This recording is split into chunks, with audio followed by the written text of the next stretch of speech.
أعوذ بالله من الشيطان الرجيم. بسم الله الرحمن الرحيم.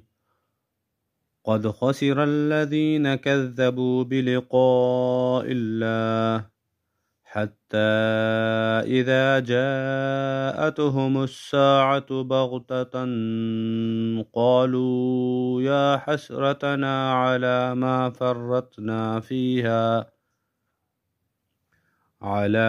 فرطنا فيها وهم يحملون أوزارهم على ظهورهم ألا ساء ما يزرون.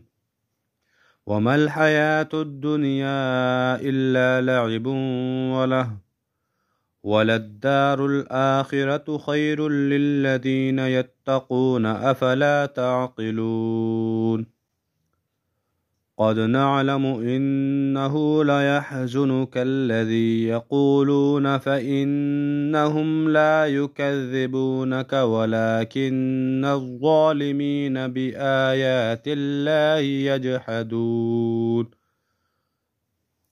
ولقد كذبت رسل من قبلك فصبروا على ما كذبوا وأوذوا حتى أتاهم نصرنا ولا مبدل لكلمات الله. ولقد جاءك من نبأ المرسلين. وإن كان كبر عليك إعراضهم فإن استطعت أن تبتغي نفقا في الأرض أو سلما في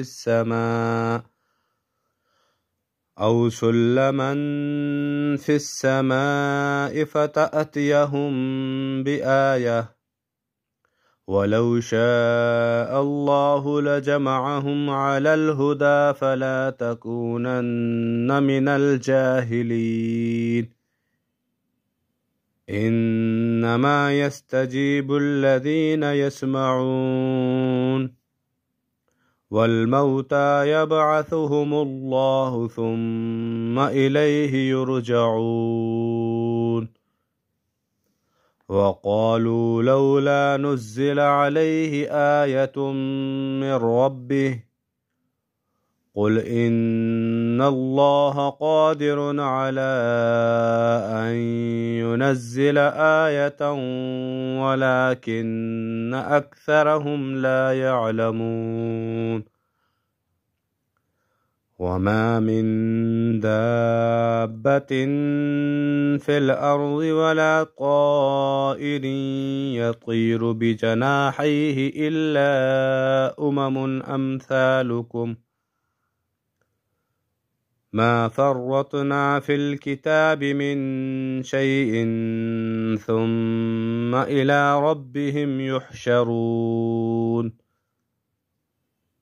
والذين كذبوا بآياتنا صم وبكم في الظلمات من يشاء الله يضلله ومن يشاء يجعله على صراط مستقيم. قل أرأيتكم إن أتاكم عذاب الله أو أتتكم الساعة أغير الله تدعون إن كنتم صادقين. بل إياه تدعون فيكشف ما تدعون إليه إن شاء وتنسون ما تشركون. صدق الله العظيم.